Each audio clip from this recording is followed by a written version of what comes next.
out there. Welcome to the Life Stories podcast, a short chat sharing the tales of wonderful, extraordinary people. I'm life story writer Felicity Lenihan, and I believe everyone's story is important and should be told. Have a listen and see if there's anything in today's story that's similar to your experience. Welcome to the Life Stories podcast, and today we have a special guest, just in time for Mother's Day, my mum, Rochelle Ward. Thank you for joining me. Let's start with where you grew up. I grew up in Northmead, which is north of Parramatta, in the Hills District, in a road that's now a major highway to Westmead Hospital, but in those days it was just a two-lane road with a dirt shoulder where we'd play marbles in the gutter, but no way can you do that now. No, and cricket round the corner as well? Well, yes, around the corner was Howard Avenue, and that was just a dirt track with lots of big sandstone boulders in it. And all the children in the local area played cricket there with garbage bin as the stumps. We didn't manage to break anyone's windows, but it was always a lot of fun.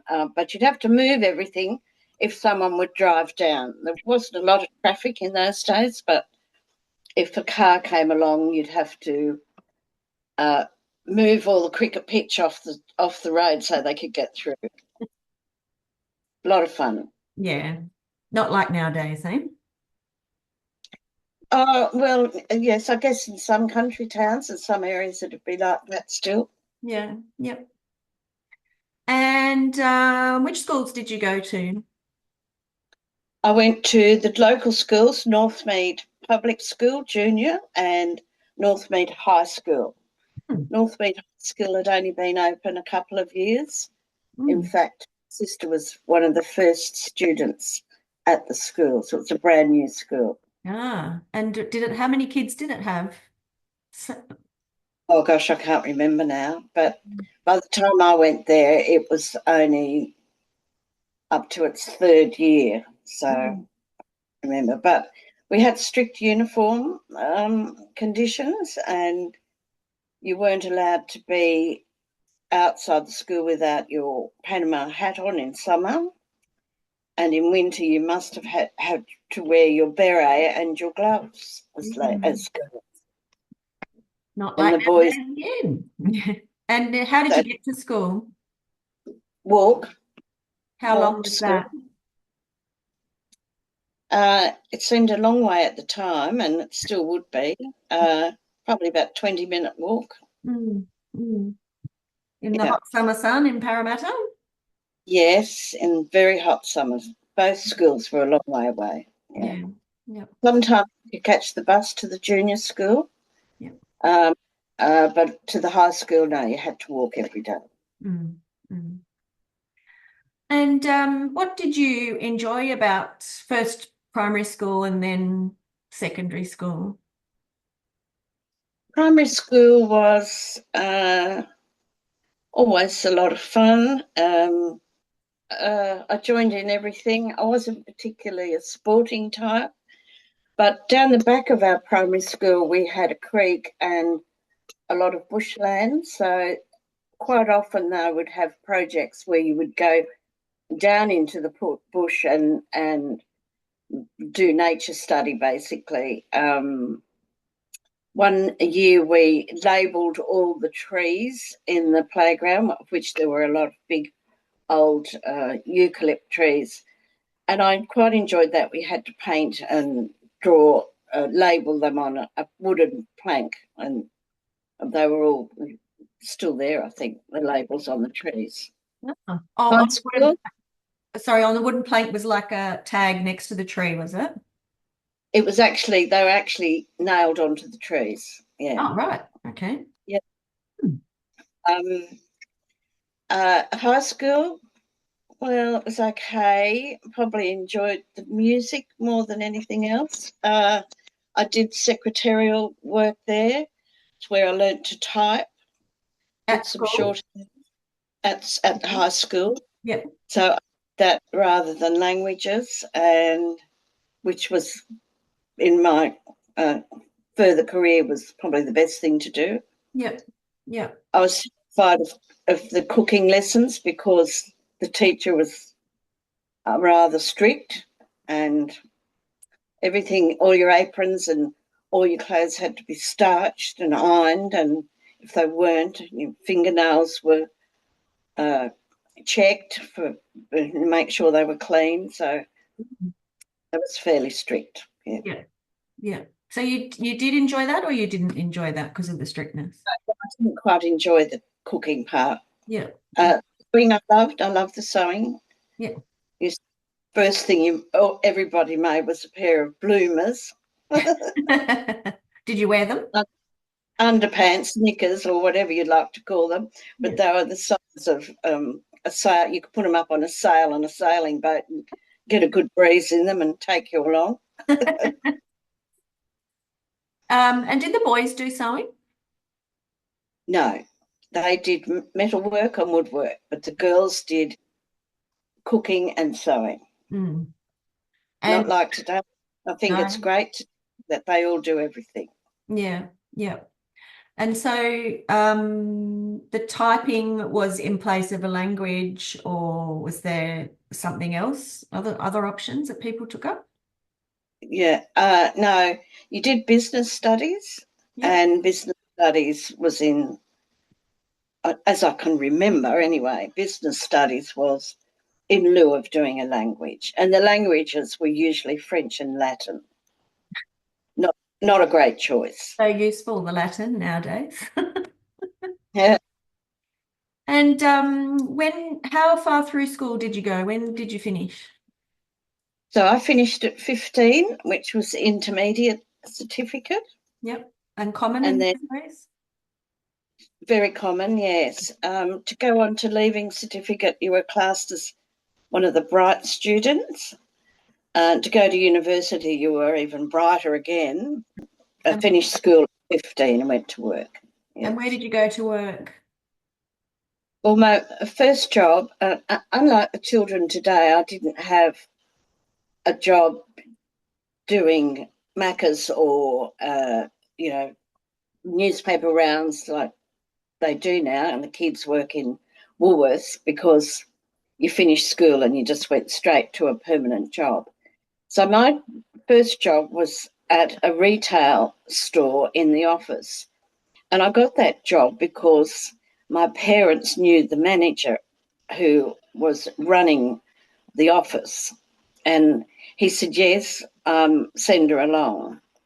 So I started, and the company was called Waltons. They no longer exist, but it was a big retail outlet like Myer and David Jones Mm-hmm. all over all over the country. Yep. At that point, or eastern suburbs, eastern states anyway. I started there and I learned how to do the switchboard, and which was the old plug-in type, Mm. and general office duties. A little bit of typing, which my skill from school uh, stayed with me for that. Mm. I didn't do any shorthand there. It wasn't that sort of a business. Yep. And I continued working there for many years, actually, up until I got married. So, and I got married at 21. Mm. So, but what happened to me from the point of view of doing general office duties, there was a position in what was then called the ledger section, which was basically all the accounting. So every customer that had an account had a card, and on that card was recorded their purchases and their payment. It was a credit system, and their payment coming off it. They had travellers, and the travellers would go around not only selling products to them, or they could go in the store and put it on their account, but he would go and collect the money. So there'd be a little receipt, and that receipt would come into the office, and you'd apply that to their card, on a machine, an accounting machine. They were called NCR accounting machines. So I went into that section, which I actually quite enjoyed, and I became very good at it. And I stayed in that section. Unbeknownst to me, it would become my part of my career, my working career. Mm. So I had a knack of being able to balance their ledgers, because every month every ledger had to be balanced, and there'd be about 1,200 cards in each ledger. And you had a like a summary card at the front, and that was balanced. You had to get all these cards and balance back to. Mm. And I had an ability to do that. So as time went along, and in the office, very different to now, you could have a cigarette. You could have a cigarette sitting at your desk. Mhm.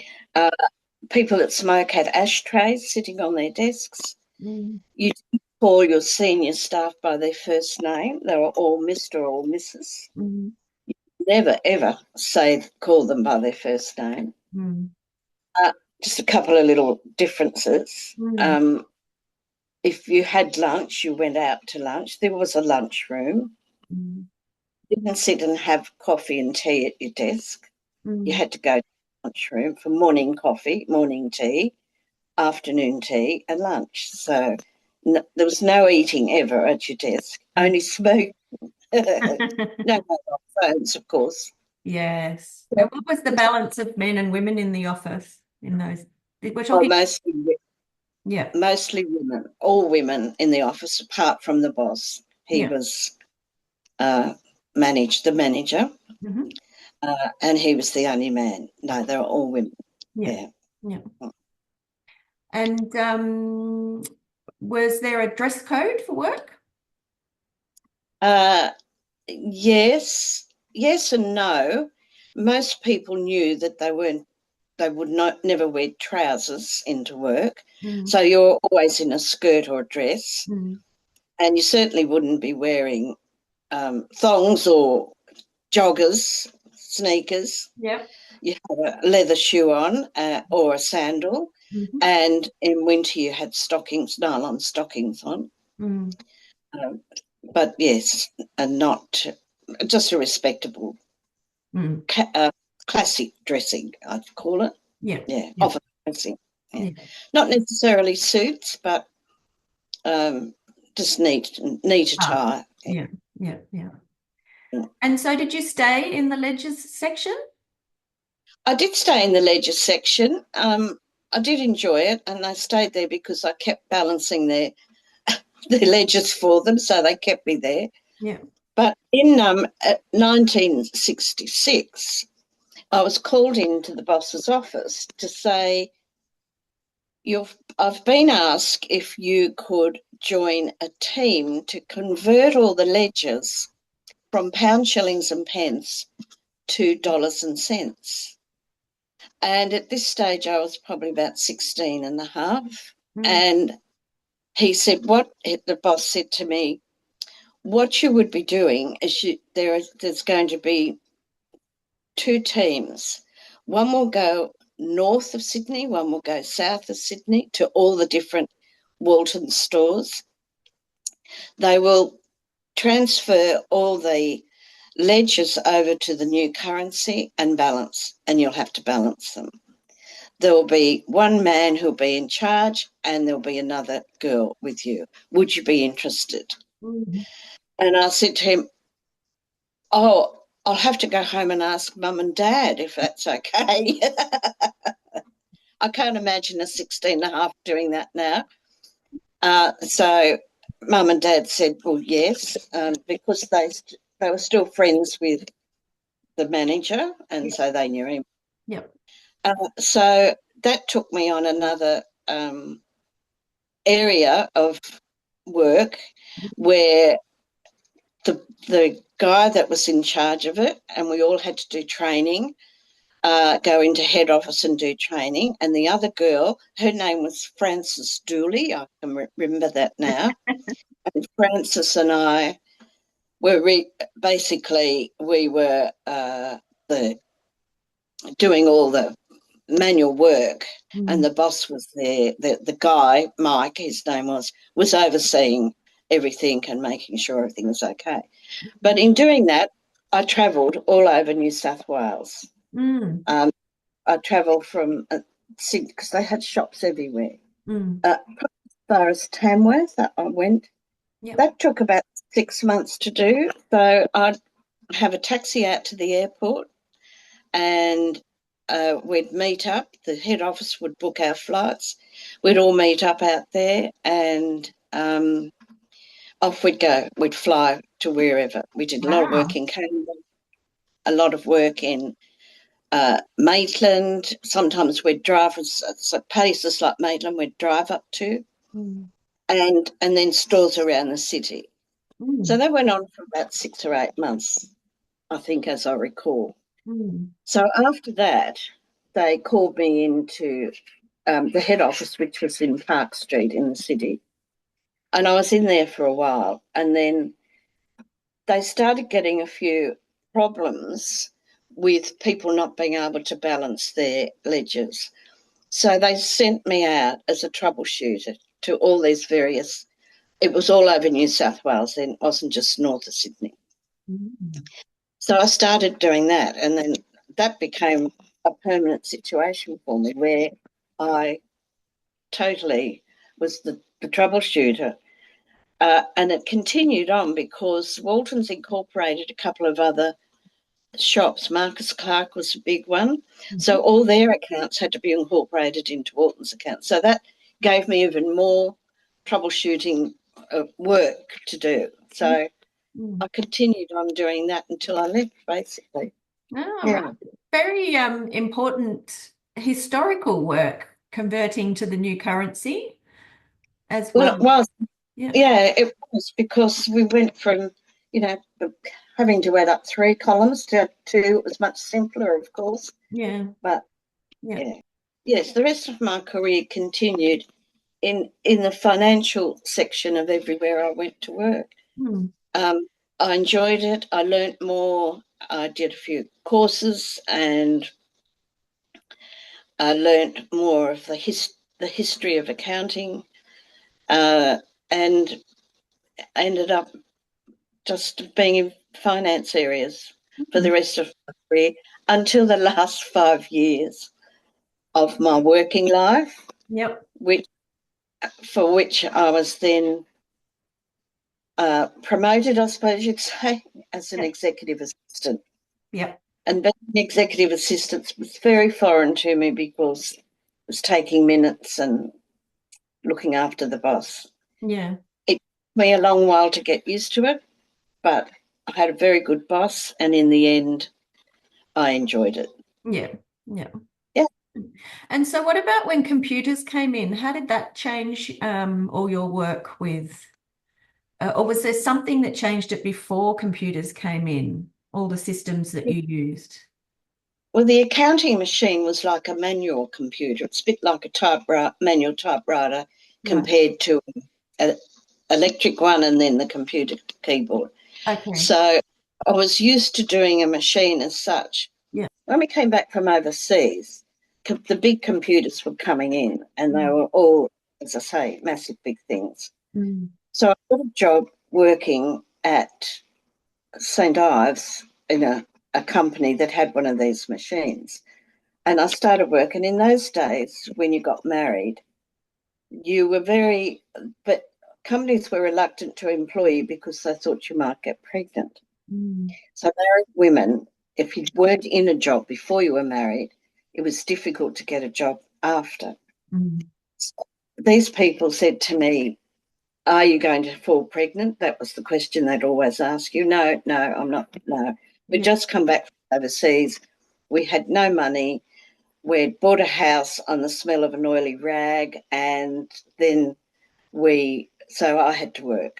Mm. So I got to the job, and I'm in it for a few months, and all of a sudden I started getting sick and found out that I was pregnant. Whoops. so, so obviously I had to leave the job, but that was my first experience at the big computers. And Mm. then had a couple of babies, and when I finally went back to work, I went and did a TAFE course To at upskill in computers. up my skills, yeah. Yeah. Um, and the TAFE course taught me a lot, but it didn't really teach me accounting, the accounting system. It was Microsoft Word, then was the word processing, it was called, was the thing to learn. Mm. And so I did that and then went and got jobs in finance, but really learned on the job a lot of stuff. Mm. And then go back to TAFE and do a couple of years on financial accounting. So, Mm. which is what I stuck to in the end. Yeah. You enjoyed it, obviously. I And did enjoy it. yeah. I And love a spreadsheet. I love a spreadsheet. all right. Well, we might leave your very important part in history that you played and your career stories there. So Okay. Well, thank you very much. thank you, wonderful mother.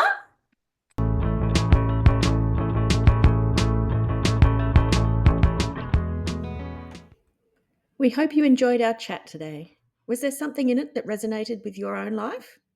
If you found it interesting, this might very well mean your story is interesting too. Tell someone and record it because your story is important.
We hope you enjoyed our chat today. Was there something in it that resonated with your own life? If you found it interesting, this might very well mean your story is interesting too. Tell someone and record it because your story is important.